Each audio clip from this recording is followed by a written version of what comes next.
I was live on Wikibeddings, and he actually made a challenge of Ugandans entrepreneurs posting 5 videos for 5 days, which was 5 times 5 with Wiki, and the people did it. They started posting. They post people who had never posted before. So I'm like, in this situation, which kind of personalities are we learning from? Like, what characters do people have, and they have to learn from them so that to work on them. Because when you know what is disturbing you, you can actually fix it. So I wanted us to talk about personalities and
banaye nasiibye. Yes. Ate nzaddako kati. Webale.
Hello.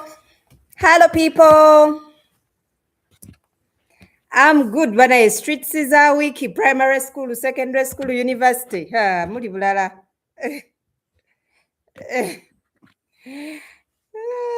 How are you? Ndi musanyufu nnyo okubeera wano.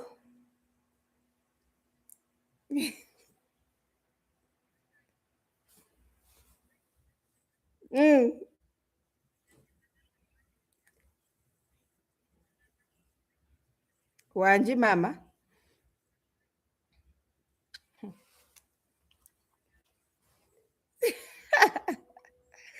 Mm. Mm. Mm.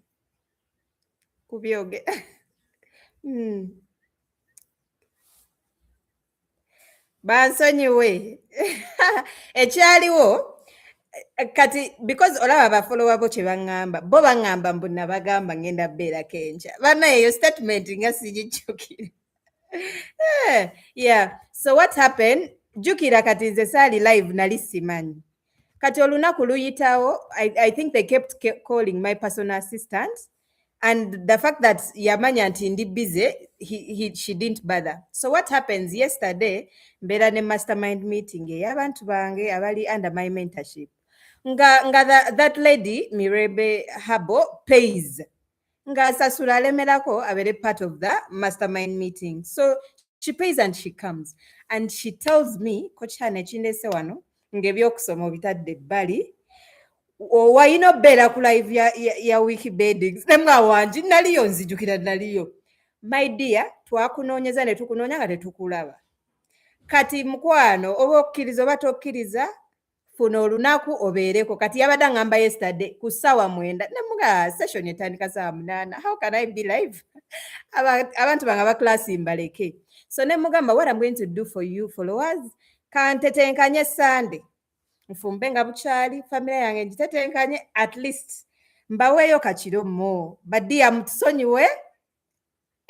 She paid. Yes, she paid for the session. Yeah. So I couldn't even refuse. Newe nandibadde busy nanditetenkaza. It was too much. Did I know natuse nengamba banaye where is Wiki, where is that number, where is what? I have to be there. Yeah. Eddagala lyekyatabagambye likola mu nnaku 3 omwana aba awonye. 3 days. I've never seen something like that. Yeah. Follow her. Ayagaliza. Okay. Banange, Wiki ye yachankalanyiza social media siko chana. Nga for you page mbanyumiza chi muje mbanyumize. Nga for you page ye Uganda ngebereka kiboze kizimbe. Era nga omwana wo muwere simu yo oyina okwebereramu. Nkunyumiza nga waliwo omukyala ajja ayitibwa Wiki.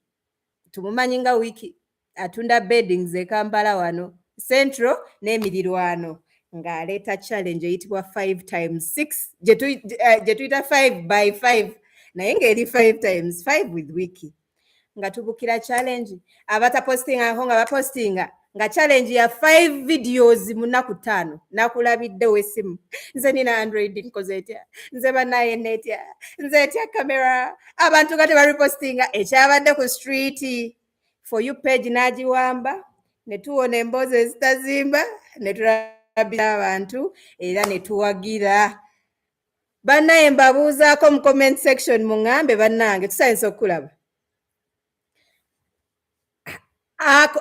bannaye waliwo essimu yo ya freezinze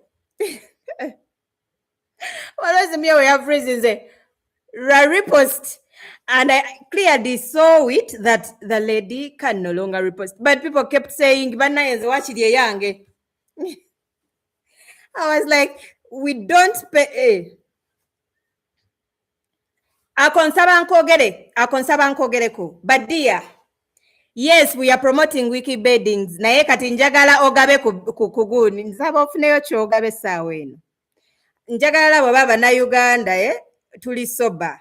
There is one statement that actually means that Wikibedding yafunyemu mweno 5x5 gye creatinze yabadde ayina ofunamu. Nsaba onfunireyo ekigambo kimu nga kitegeeza nti Wikibeddings yabadde oyina okufunamu mu challenge gye yatukoledde. If anyone knows, because me I know the answer, ogenda kuwangula. Put in the comment section, why do you think Wikibeddings yafunyemu yadde business ze twali postinga zaffe.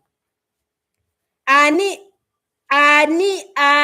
amanye ekigambo nga kimu nga kitegeeza nti Wikibedding yabadde ayina ofunamu oba ayagala oba tayagala ayagaliza. That is not the answer. She wants to uplift others. It is one statement and it describes what Wiki is actually passing through. Because trust me, I saw videos and I'm like, oh my God, which kind of thinking is the mindset was so behind. But dearest, actually we tagged her. Yes, we reposted her video. Yes, because she deserves it. But there is one marketing blessed founder. There is one word that describes what Wiki was passing through. Nga mumuwagira, nga sharinga, nga repostinga, nga namu waba repostingira. Hashtag. Okay, wabulayo answer nga ttaano mbawe answer entuufu. Mastermind no, generous no. It is one word. Value, strategist no, intentional no, no, hardworking no. It is one word. No. It is one word. No. No. No. No. No. No. So answer entuufu. Wandika mu comment section. Givers gain. Givers gain. What comes around? What goes around comes around. Kyosiga kyokungula. Givers gain. Tosobola kugaba gwe Katonda n'atakubizaamu mirundi ebiri. So whoever was complaining was because tamanyi kigambo ekyo mu vocabulary ye tekiriimu, mu dictionary ye tekiriimu. Ekigambo kigamba givers gain, abagaba bafuna. So yalese opportunity egenda okuggulawo business zaffe okubeera nga tupostinga buli lunaku tufunemu. Naye mukakuubagana ako kennyini ng'ezaffe bwe zikula yabadde alina ofuna kubanga kiri kiwandiiko. It is a rule and it says givers gain. Nteera mu comment section nti nkategedde. Givers gain. That is what happened. That is what happened. Givers gain. Yes. What goes around comes around. Yakikoze n'atwagaliza Katonda naye n'amuwa n'emikono ebiri. So kansubire tuli ku page yemu. Okay. Okay.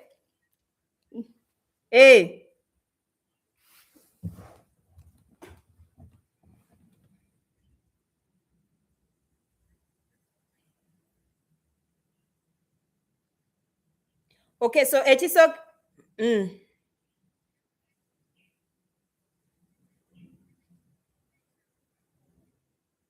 ekisinga obulungi namba emu ku byonna ekisinga obulungi.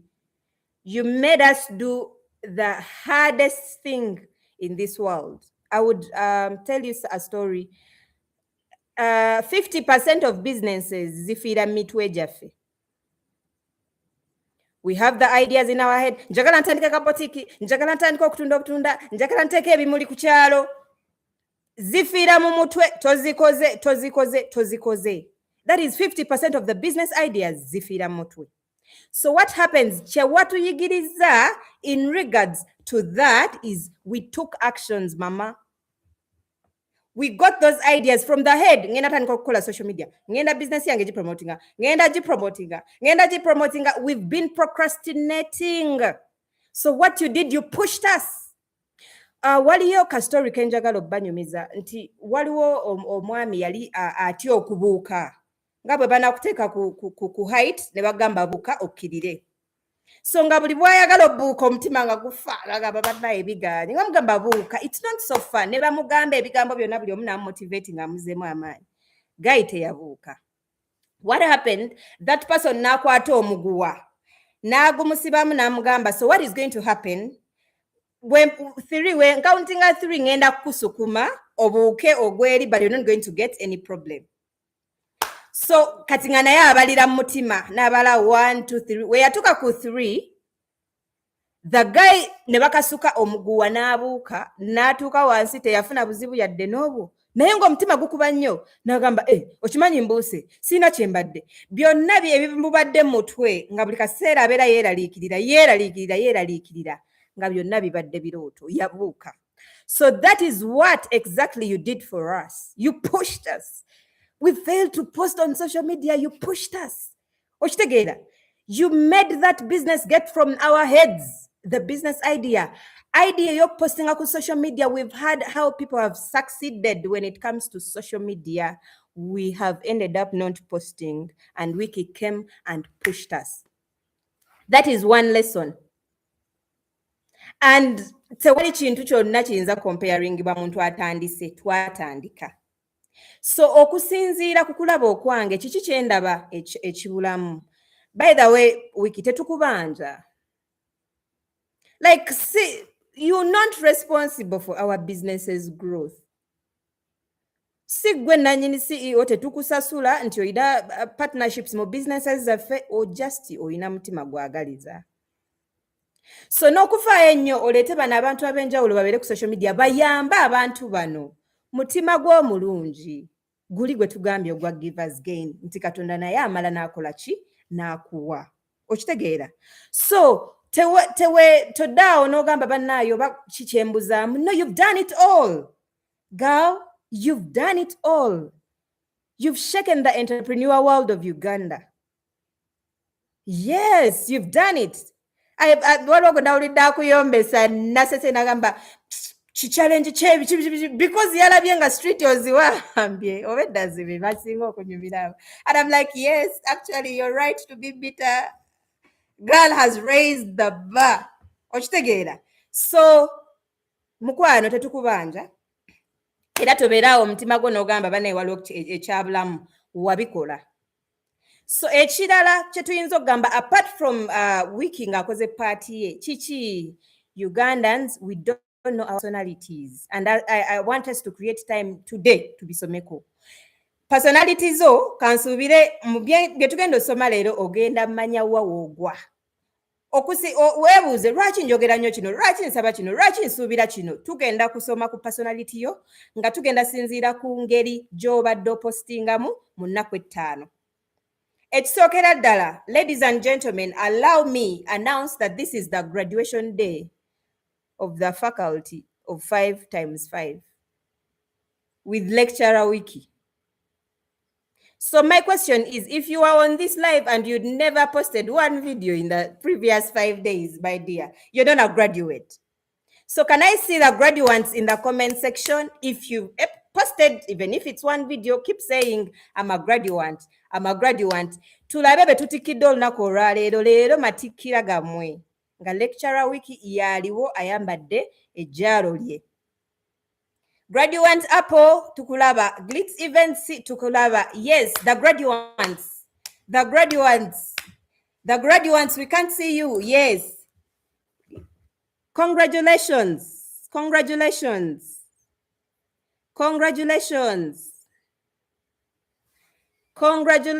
people, you made it.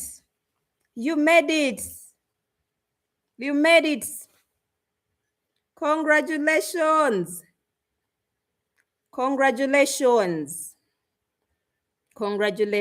Yes, congratulations,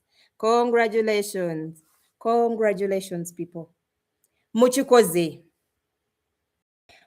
Muchikoze omuntu yenna atapostinze muchikoze. Yes, congratulations people, congratulations. Omuntu yenna atapostingako yadde video yagwa, but waliwo chance ey'okuddamu retake. Naye bagraduate obalabye bangi. So we want to learn in this situation. Twagala manya personality yo as a business owner, erichi, because if you don't identify your personality, you can't fix what you don't know. Bw'oba teweemanyi nti oli kino tosobola kifixinga. You have to first admit that actually this is who I am and then fix it. So I want us to learn mpola personality yo erichi, era nga tugenda tandika n'omuntu asooka. Tuina nga okusinziira njagala olabe byobadde postinga nebyokoze mweno 5x5. This is the 5th day. We want to know, where do you fall? We have the procrastinator, the person who saw the challenge and said, you know what, I'll start day 2, and day 2 passed, you said I'll start day 3. Day 3 reached, you said day 4. Katulabe je kigwera, man. Day 5 is here. Girl, you haven't even posted one video. You are procrastinator. Ye personality yo njagala ogiwandiike mu comment section ky'owulira nga kikwatako wandika mu comment section tugambye wano si kibooko ekiriwo wano kiri ki learn who you are so that you can fix you bw'oba tonnamanya nti olina malaria baby girl you can't go and take coatam so tuli mu clinic kati tukutaddeko tugjeeko omusaayi twagala kebera who are you what is your personality so procrastinators put in the comment section girl it is okay no one is going to beat you but if you know who you are you can fix it the procrastinators overthinked everything kyekyabaletedde okulwawo they were waiting for the perfect time girl they were watching others succeed nga bawoza munaye nno bikola munange nno bikola okitegeera those are the procrastinators are we together any procrastinator in the house then we have the action takers tetumanyi wiki gyatutwala baby girl but we hear the action takers they took immediate action ku day one bagambye atutwala watugende atutomeza oba atutomeza that was nice can I see some action takers they were not afraid to fail oba video etambula oba tetambula they did it yes bagamba tujja yigira eyo maaso oba kamera njikutte njiwunzise tujja kulaba bagamba ate eddala oliterezaamu ng'atereza nga yeeyongerayo can I see some action takers here yes we can see you then we had the fearful one he was actually afraid for judgment banaagamba batya jjajja wange bw'anandaba senga wange ex bw'anandaba nga neenyeenya there is a time people started dancing and I'm like yay if it's dancing let us dance but we are going they cared about but they cared about what others naye ng'ekisesa mukwano oyina follow ntono no one is going to comment bad things on your social media owulira oyina abantu 100 you think you're going to get a negative comment on your page are you for real no bagoba bagulina omuti oguliko ebibala gwe gufa enkonyogo you haven't made it so negative comment gyotya baby tegenda kujja no so post because you're not even going to get a comment so the fearful ones muliwa twagala tubalabe tusobole obbayamba the fearful ones mwatya nnyo mwatya ne mutiira ddala ne tudda kwaddako the perfectionist bw'otegeera mukwano bw'otegeera woogwa tuterewo mu comment section tubanye tusekeesekemu leero lwakuseka nti graduation day tekamu enkondo model take your picture post the perfectionist oyo video ye dakiika emu yagikoleranga ssaawa 2 n'atereza katebe n'akateeka eri banaye kamera n'agisiimuula nadda banaye perfection eyo tegize n'agipostinga n'agidiliitinga n'agirepostinga girl perfectionist we appreciate takatede banange ndabye mu video eriiso litunudde teritunudde n'agiddamu perfectionist wakikola naye ng'obonyeebonye video ya dakiika emu wagikwatiranga ssaawa you delayed posting n'okwata video 10 nopostingako emu yeefaananyeeko obulungiko you were never satisfied buli video yo wagiteekako bad comment ogamba eno nayogedde soogedde eno naleekaanye nnyo eno akaviiri kaagize bannange baby girl give yourself some grace tubatumireko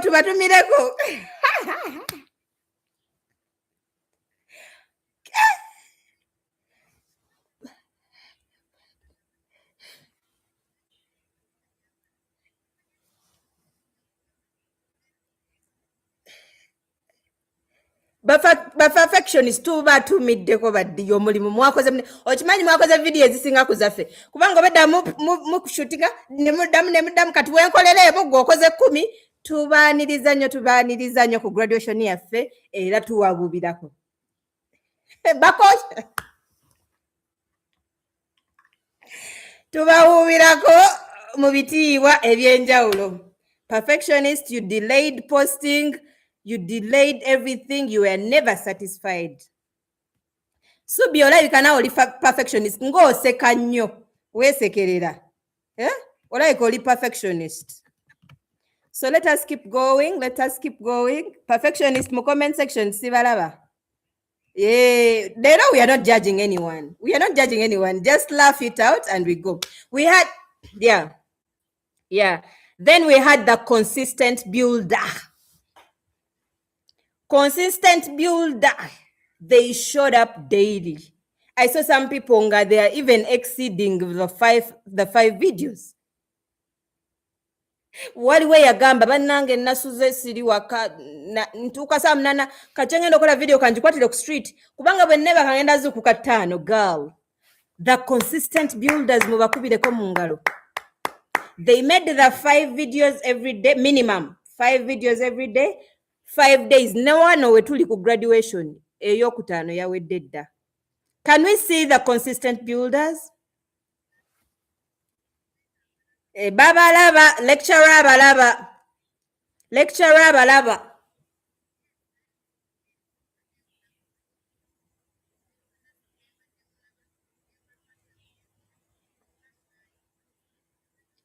This is nice.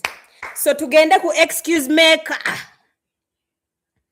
Mukwano wawayiriza wanoonyeza buli nsonga lwaki topostinga. N'ogamba essimu yamenyese. N'ogamba enkuba yatonye. Akasana tekayase wuwo. Simanya layiti talayitinga. Simanya muudu teri soba. Mukwano. You got every reason to make sure tojja postinga. Naye nga sebo wabadde n'ensonga zo nga ziwera. Waliwo yangambe nina Android phone. Girl, people have Android phones.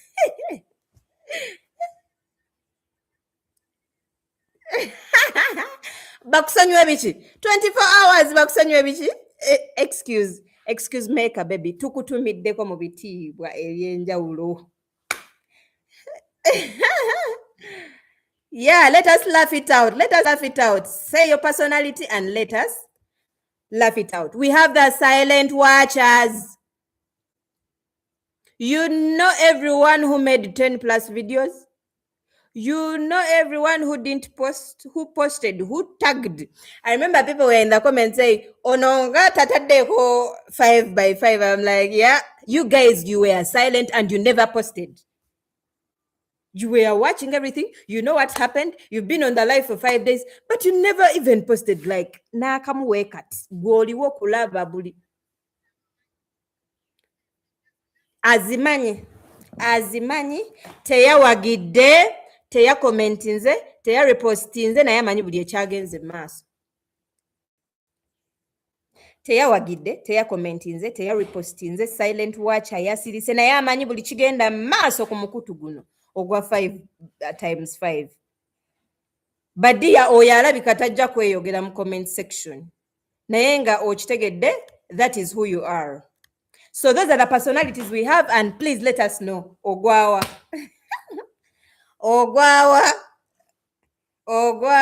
Oli.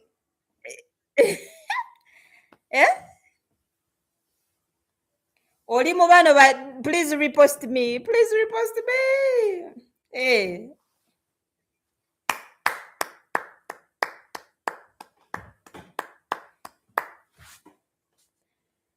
Wow.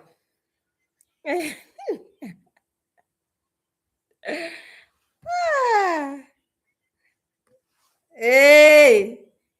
Aba excuse you are not viral because we didn't repost you, baby girl.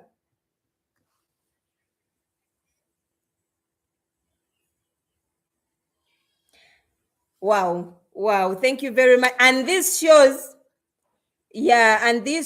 actually. Tugambye ekisinga obukulu kumanya ki ky'oli ekikuluma osobola okunywa eddagala. Don't self-medicate. Kati tumaze okukebera ku graduation party yaffe eno. omaze okeberebwa okutegeera wawoogwa, so you know the pill to take. So every time ng'olaba omuzimu ogugamba kamugamba and reposting follow for follow, ogamba eyo character si yooli fearful person, ng'okyusa.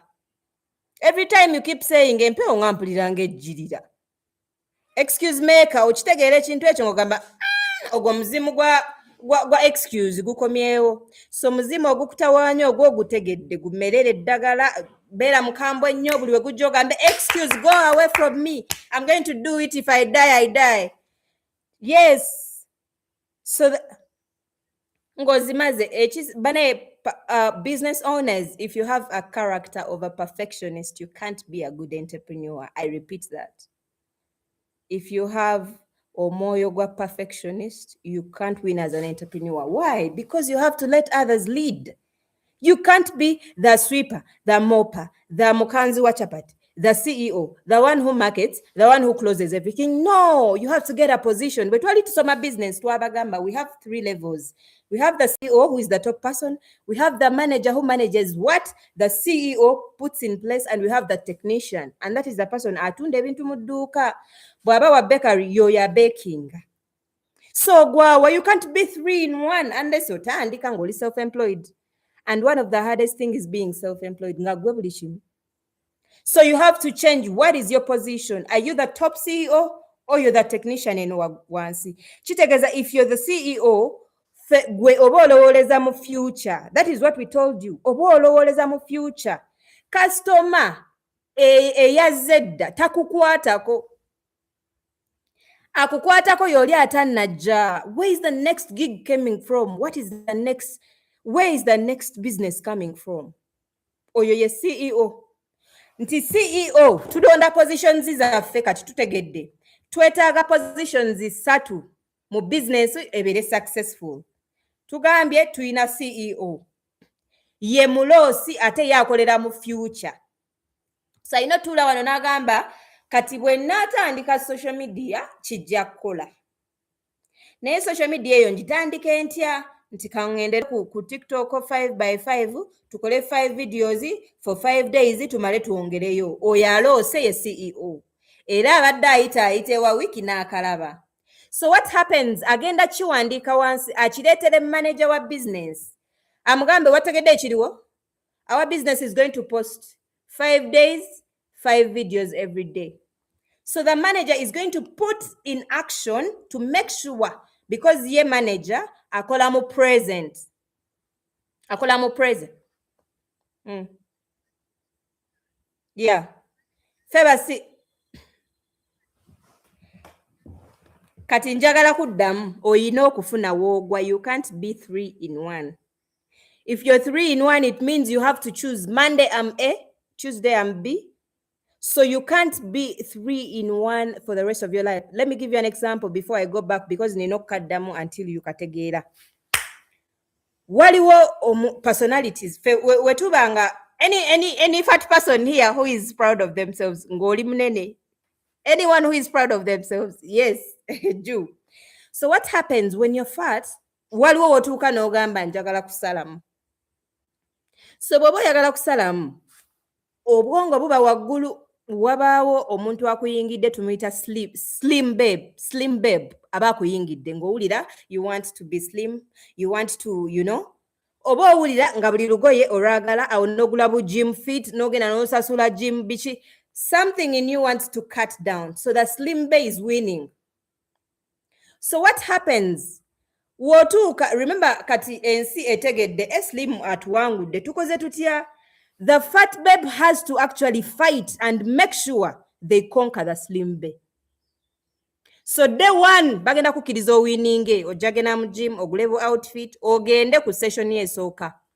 Olwokubiri ogende, olwokusatu, olwokuna ogenda kulaba ng'enkuba etonye ku makya. Awo no bigi ayagala kuwamba. Ogenda okulaba oluddako ng'olugoye lw'olunoonya tolulaba lulaluteeka. Ogenda okulaba ng'oyise ku gym ng'ogyerabidde, because the personality now is the second personality is taking up. Yes, so that is exactly what happens to the person who is owning a business. nti wabaawo agenda okusinga ate agenda okusinga tugenda laba actions z'okola ze zigenda otulaga ani asinze. Is it the slim bay or the fat bay? Ani asinze. So tuddayo ku business. We have 3 personalities that we need for the business to be successful. We said we have the CEO, oyo abeera mu future. That is the person who was so active ng'otandika, ng'oloota, ng'olabira ddala ensi yonna yonna ogenda budget, w'ogendera n'ogulawo edduuka, w'okolera ki, everything is going to be woo. CEO yaliwa 100 ku 100. So idea ezo nga bwe wazireeta oziteeka mu ki? Mu dduuka lyo. Otandika okukola ogwa manager. You're managing the ideas that you as the CEO brought in place. Ideas bwe zireetebwa zirina puttingibwa in action. That is why the manager has to tell the technician. Technician yabeeranga bw'olaba sales people, abakozi baffe aba bulijjo. So manager alina olagira technician amugambe nnyabo kyekino company yaffe kyestandinga for, era making sure a supervising technician akole buli kimu kibeere nga kiri mu order. So what happens? Remember, I'm just giving you a scenario. Funa edduuka bedding. Wiki abeere nga yaloose. Henry abeere nga ye manager. Wiki kye yamugambye nga tukiteeka mu nsi nga tugamba uniform tugenda kwambala ki? Tugenda kwambala blue and white. CEO aloose n'akireeta in practice n'akigamba manager. So abaana balina olagibwa okwambala blue and white. Bamwambala. Technician bengamba abakozi. So what happens on Friday if they don't put on blue and white? It is not Wiki to tell them, it is the manager, because ye aina beera mu present to make sure ng'oli bwe yabiragira we bikola ki?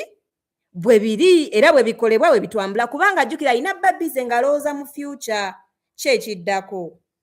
So manager omulimu gwe mulala, CEO omulimu gwe mulala, ne technician omulimu gwe mulala. So waliwo we wagambye nti byonna fe ababikola. Kati njagala nkulage nti omu agenda kugwa ate bwagwa business egenda tagala. So what happens? The fact that gwe obeera mu future oba oloota nnyo, you're going to think of making red and black as your new uniforms. Do you know that? Because you overdream, you're like, I saw it, Emirates, bambala bulungi nnyo. So I'm like, you know what? Wiki beddings, tomorrow you're going to put on red and black. And it's the manager to actually let you know that, Omanyi, gwe wenyini wagamba blue and white. Ba clients baffe gye bamanyidde. Tetulina ngeri gye tugikyusa.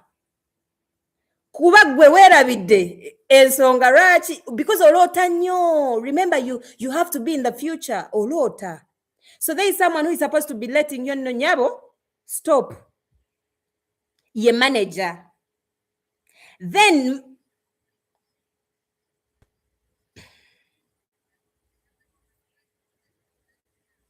anti kyengezako kugamba you can't be 3 in 1. One is going to be weak. So bw'otegeera buli omu kyakola ojja kikola ku budde bwabo. You have to first understand bano abasatu bonna ki kibeetaaza mu business.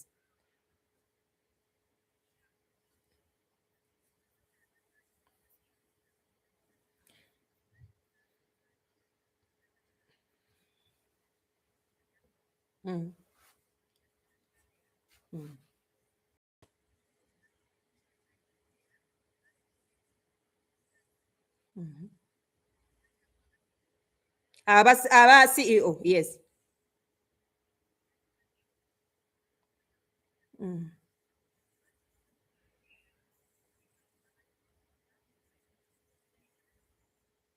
Management.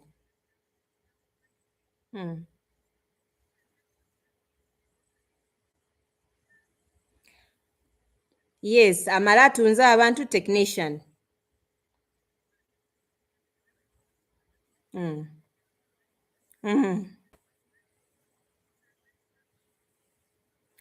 Yes, because olunaku emure overtaking business ye ino okugwa. So what happens? Bw'ofiire nnyo mu technician job n'okola gwa kutunda ebintu bigenda kuggwawo nga tomanyi nti biweddewo. Ogenda bato kula ng'oli mu kifo kimu. The reason lwaki obuduuka bw'owaka wazaalibwa paka kati w'oli nga ke kamu, it is because yatuula mu technician oli bwe yamala oloota yafa. CEO yafa, manager naye yafa, kati waliwo technician yekka era atunda, n'atunda tekagejja tekakogga tekakola ki. So what happens? The CEO will come at from 4 a.m. to 6 a.m. Yes, from 4 a.m. to 6 a.m. the CEO wali. So 6 a.m. awo paka tugambe sawa 5 manager abeerewo. Then ewasigadde technician abeerewo. Naye manye kigendo bbaawo. Remember, tech company mu Uganda manager wakolagana ne technician. Do you know why? Because someone omusasule sente ezo gwoleme kwesasula. Osigale mu position ye ya CEO ne manager ofune technician. Kubanga omulimu ogusinga obutasasuza ye technician. Omulimu ogusinga obukulu ye CEO. Okutuula tekitegeeza nti you're not doing the right thing. Njagala otuule ng'omanyi omugaso gwo wano, responsibility yo. Omusajja wo lwaligenda mu kirungu n'akebera obunzaali oba we buli oba tebuliiwo. Lw'ojja owulira obusungu nga bukutta. Because agenza mu position etali yiye. Naye imagine when you have a husband and they are getting their responsibility very well, they are caring about the money and everything, nga naawe ofaayo emmere abaana balidde bulungi and everything, and then nga buli omu ali mu position ye. Do you know how it feels? You don't need to get a lot of money for everyone to be in their space. Kitegeeza if you can't afford 2 people in your business, omukozi naawe, then what are we going to do? Make sure you know your responsibility as a CEO and when you are the CEO. Make sure you know that the responsibility of the manager and when you are the manager. And make sure you know the responsibility of the technician and when you are the technician. So,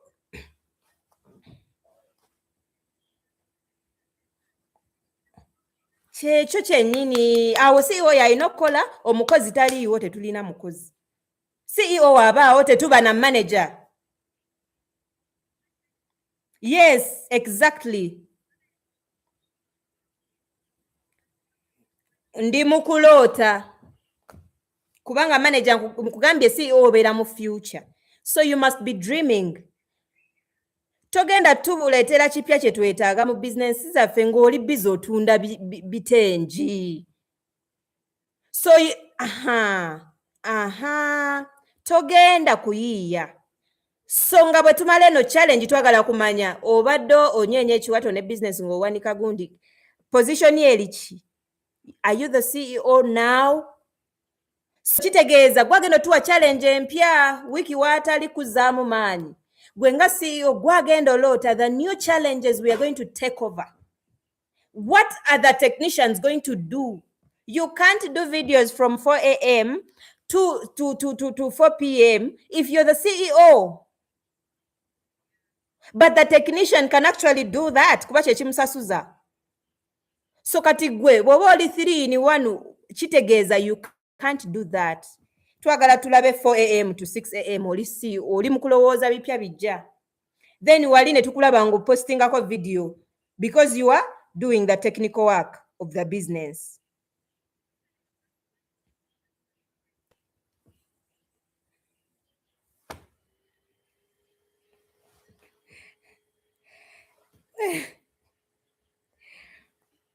Munsonyiwe baddiya. Tumale okussaamu.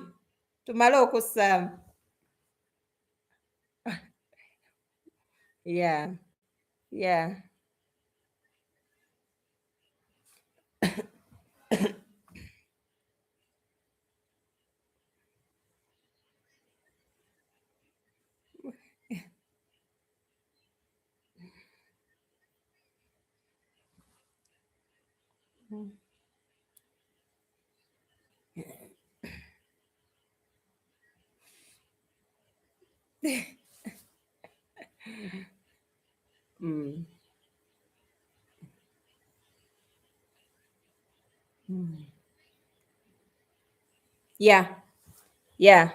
We are just fixing.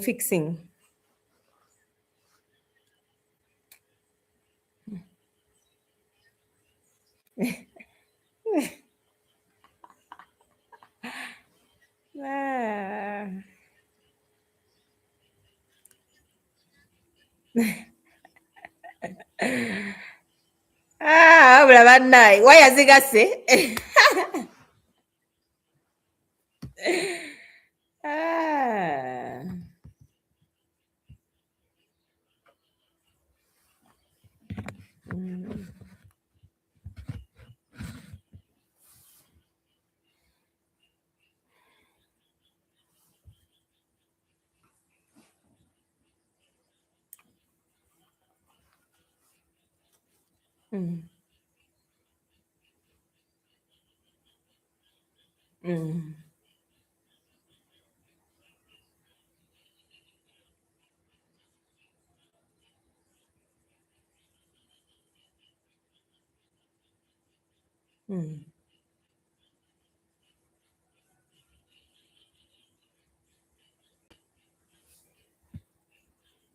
No, that's the CEO.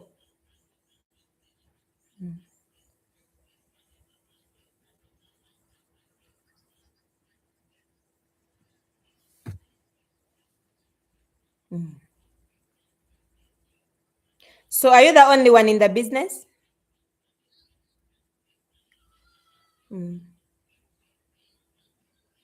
Yeah, so kati tugambye you're going, yeah.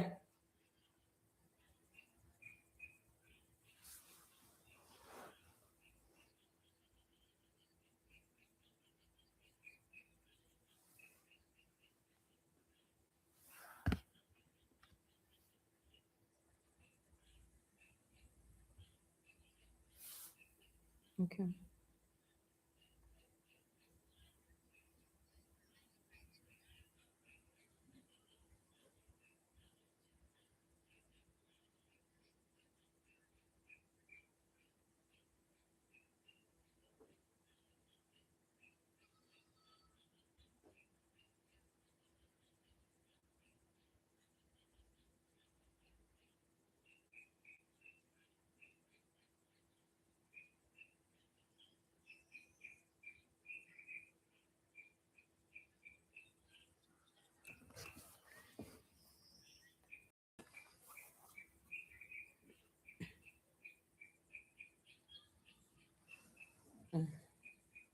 You're welcome.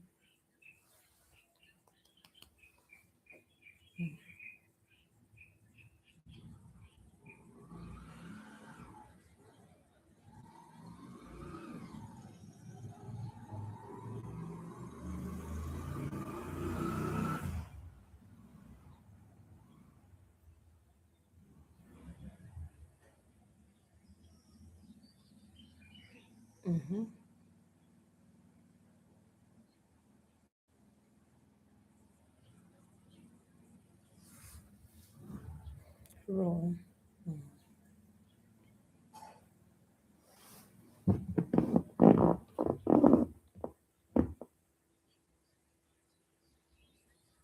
Okay.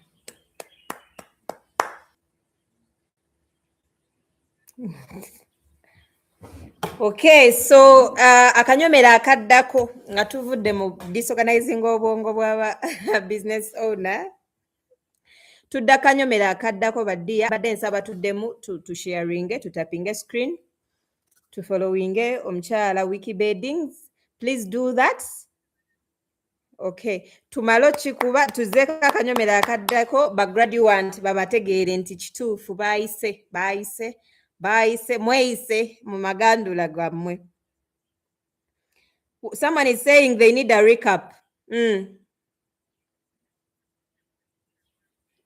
Yes. Yeah.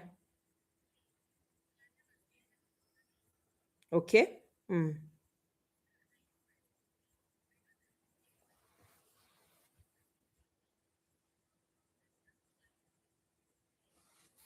Being busy is not a flex. It's actually not good. Naddala ku CEO, eh?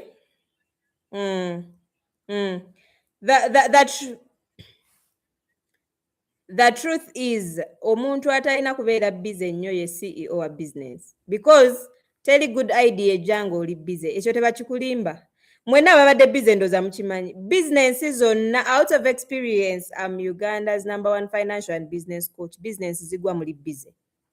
That is when your clients are going to complain. That is when you're going to deliver late. That is when wetugenda olaba systems zonfu, wetugenda olaba buli kimu business zigwa oli busy.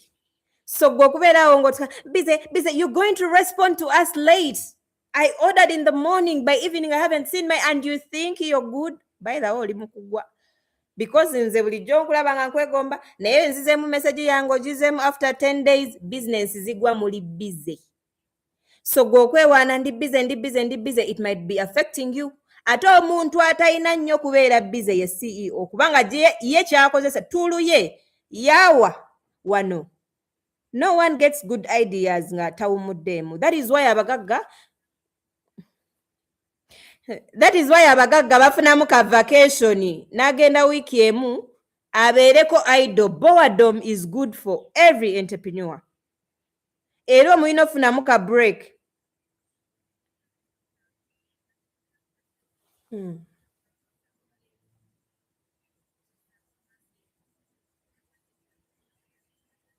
Yeah.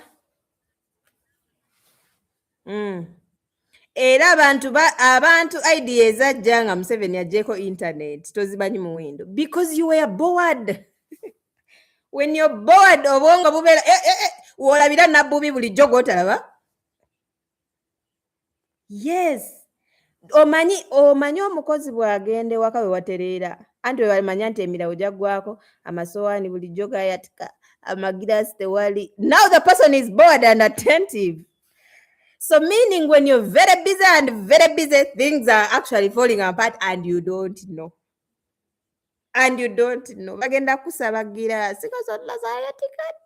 Naye because obadde okobagawo leeti tomanyi na kumanya. So that is why at least abantu bonna babeere busy naddala technician abeere busy because ye akolera mu present. Okitegeera? So abeere busy but the CEO alina obba neyo space asobole olaba fault then alowooze ekiddako because olaba zino generation zikyuka. The marketing that worked 5 years ago, it's no longer working. Thank you for the gifts, my dear. It's no longer working. So ani alina omumanya nti tagenda kukola enkya alina okukola oluddako. It is the CEO. Yalina okubeera wano ng'alaba ebiddako n'abeera tasobola kubiraba ng'ali busy ali mu kutunda bintu. Thank you very much for the gift. Tasobola kubiraba ng'atunda bintu.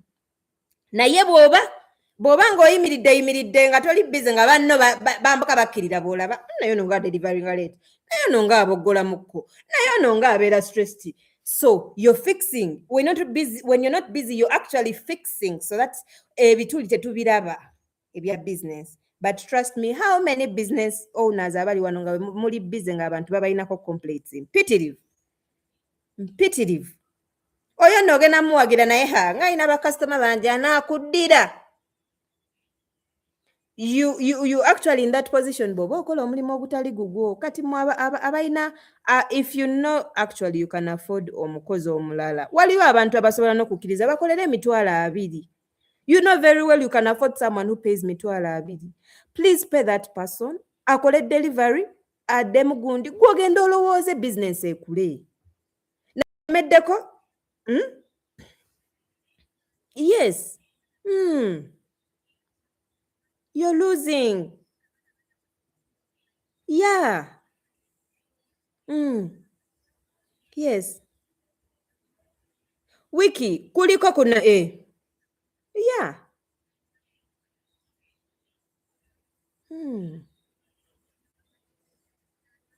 Kitaitu kyatulaba.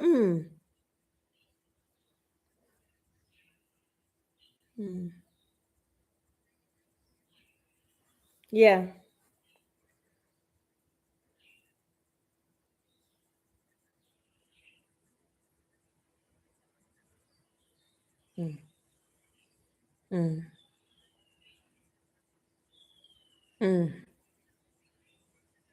Gwe.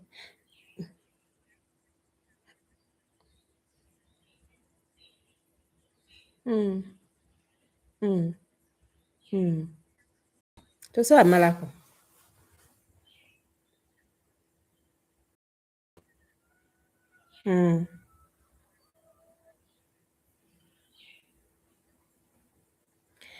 njogera naawe business owner omunene andaba, and obunene actually is not the capital you have in your business. Obwedda wiiki ekintu kyaddiŋŋana nti abantu boyogera nabo batono naye oyogera ebigambo binene. You people, gwasalawo business yo bbe nnene oba entono. It's not the capital, it is not the employees, it is not the customers. I started my business very many years ago as a big business. Whatever I wanted to do in 10 years, I was doing it on day one of my business. So I didn't have a small business in my life. Nga sikirowooza nga nako small business bye biki.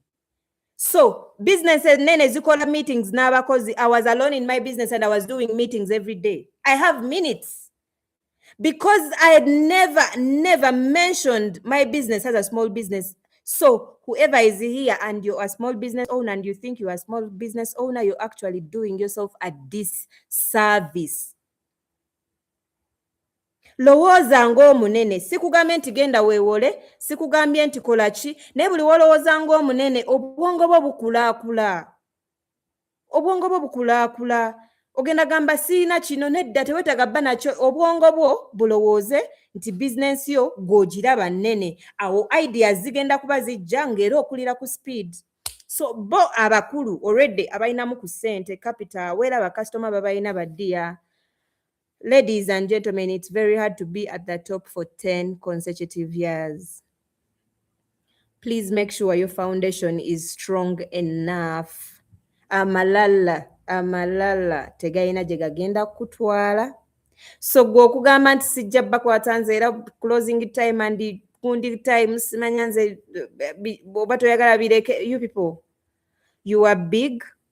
Oganye first of all okuleeta abakozi abali ku standard ya business.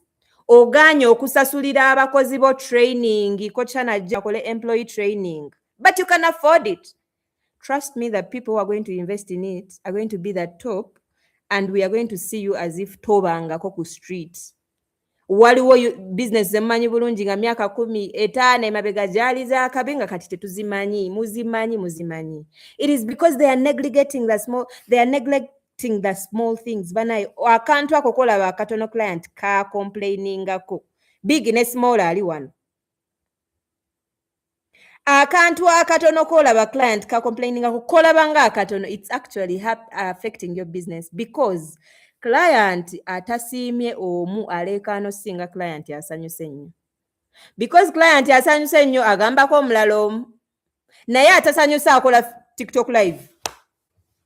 Abantu 100 ne bagamba maama nze mbadde ngendayo n'enkya sigenda. So please, obwo obutono bwe mulabanga obutono because gwolowooza you're getting sales every day, you're neglecting them, it doesn't work. So people, oli eyo oli munene weewulira oli munene ebitono ba client buli olaba nze wiki I have a book for customer complaints. Waakiri meeting tetuleme kwogera ku ba clients abapya bajja naye nze njagala buli kizibu it has to be solved. So if you're here and you don't have a book for problems, please have it. Complaints leero bayombye bameka era bayombye eki, they have to be specific. Nze omuwala wange kyesiri muyombesesa ye mbu client yamuyisizaamu eggaali. Njagala kumanya bwe yabadde akuyisaamu eggaali bigambo ki bye yayogedde. I want to be specific era mbagamba woosobya the first person to call is me. Njagala client agenda okujja complaininga nga nina wenku protectingira. Me, I protect my clients, my employees more than anyone. So naye sisobola kuwolereza nga tonyinyonyodde. So bweba client kyonna kya complaininze tukyagala in a book called Problems nga kiri clear so that we discuss it mu meeting yaffe jja. Nti yagambye tutuusa late kati bwe ziwera nnya client A yagambye late, client B late, client C late, kitegeeza we need to fix this. Client A bwagamba Airtel tugikooye bwe waayera bana Airtel ebeeriko ekizibu tufune Orange.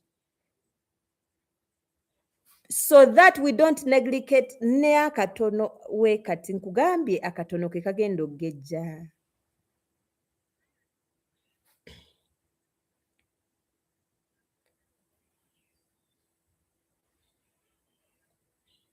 Naye bw'oba tosazeeyo kuwuliriza, trust me, it's going to be off your head. It's going to get off your head. And by the time they stop buying that towel, you don't even know why they stopped.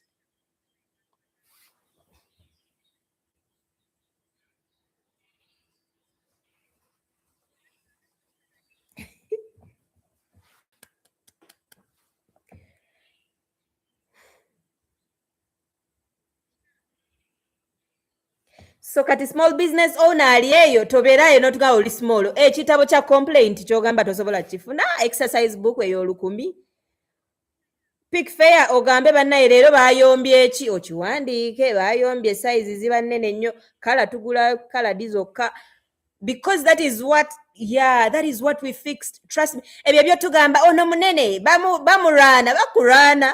Actually, there is the right thing in the statement they are saying. Me, actually, I accept everything they are talking about me and I fix it. Mm. Mm. Mm. Mm. Mm. Yeah. Yeah. Mm. Yes. Mm. Nga bwe musharinga live ya lecturer musharinge live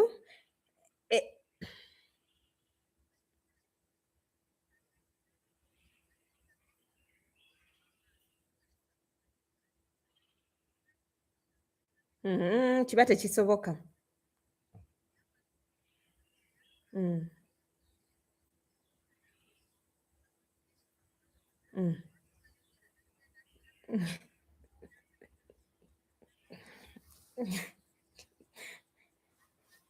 Mm.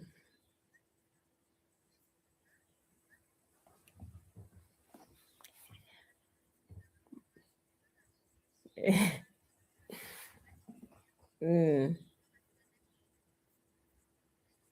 Mm.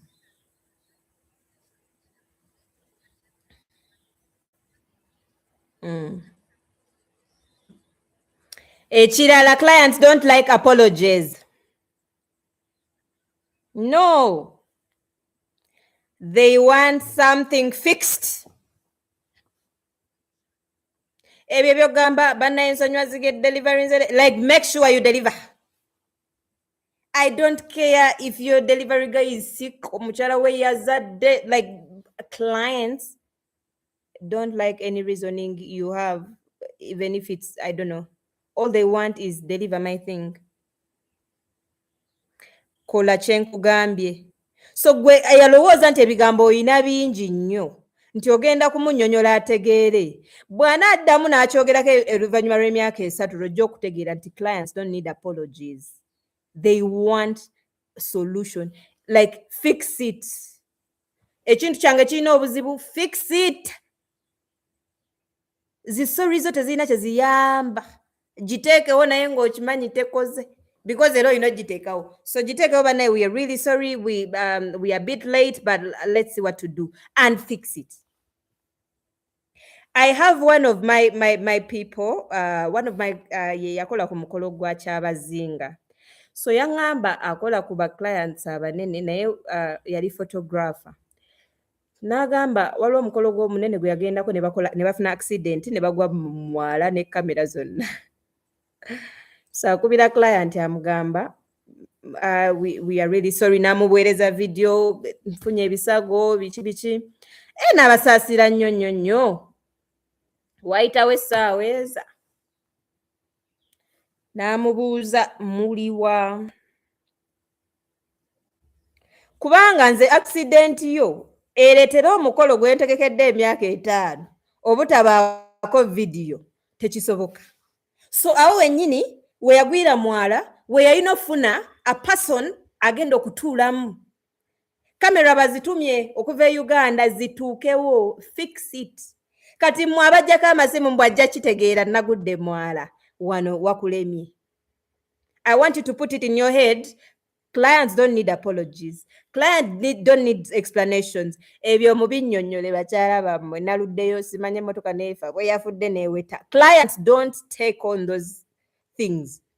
Ebyo bakyala fa babiwuliriza, nze kasita nnyinyonnyola abammaze clients tebabanyonyola tebamala.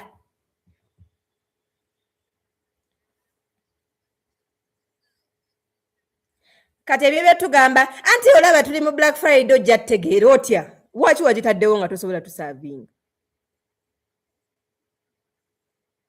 Wiki beddings kano kajjawo mukazi munnange. You have to know how many clients one employee can work on. Nti in a day Hannah asobola okuservinga abantu 100. So the clients, because you have a sales system weba tracking ne bafuuka 10 kitegeeza you need a second employee. Because you know very well one person can't fix it. That takes being intentional with your business and looking at the numbers. You can't do that when you're very busy. You can't. Era bakubuuza lwaki oyongeddeko omukozi omulala because gokimanyi nti omwana omu asobola ku order bweziti okusinziira ku orders bafunye eggulo kitegeeza walina obbaawo omucuba. Kitegeeza if I can't afford having them kubeera mu retention then nina ofunanga ab'ekicuba mu Black November. Nfuneyo 10 awo.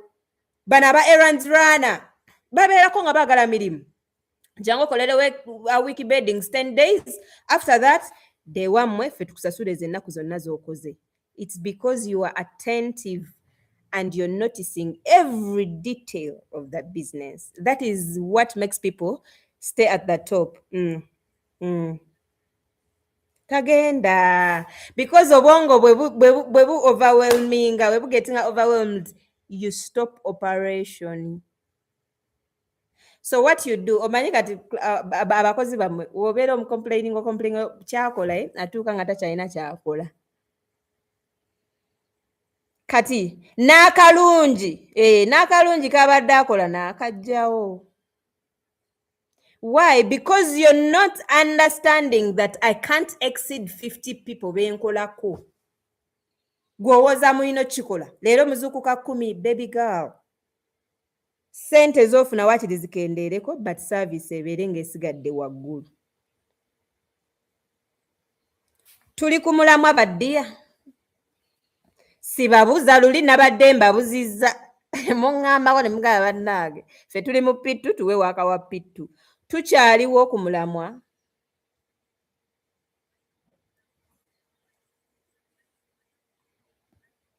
So what we keep begging olaba bano abantu kye bakola because remember twagambye biri ebisatu bwe bitakolebwa business tekula. Aba bantu ababiri the three personalities we bisitabira mu business yo tekula. So meaning oyina okwekako bibeere. So what happens bwe bw'osalawo okimanyi bulungi gwe wennyini gwe CEO bw'osalawo okwate content okuva ku makya paka regulo it's going to help the business but waliwo part egenda obbeera ngeri affected. Kyova olaba nti bw'abanga company erina ba employees abangi basobola okukola content 2 gwe kimanye nti tosobola zikola kubanga olimu 3. Gwe kola 5 weewummuze ne manager akoleko ne CEO akoleko.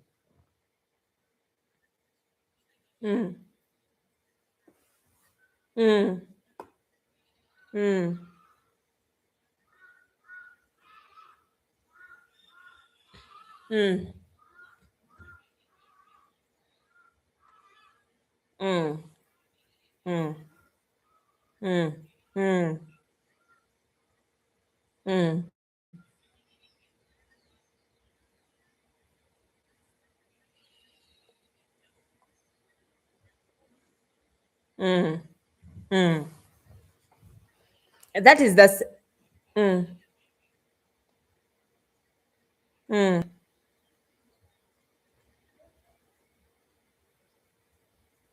So ekiriwo ku ekyo it's actually it's called self-employment. So what happens, me personally I have a business that runs on its own, but I also have Coach Hannah who is supposed to be Coach Hannah. Like tosobola kusasula Coach Hannah a training bakoziho ate nosangayo mulala nosanyuka. You need Coach Hannah. So meaning when I'm in front of a company training mba sisobola kubeera nga ate nkwasaganya client oli nkwata amasimu. I can actually spend the whole day without picking up a phone. That's why I got a personal assistant. So what happens is I have to make sure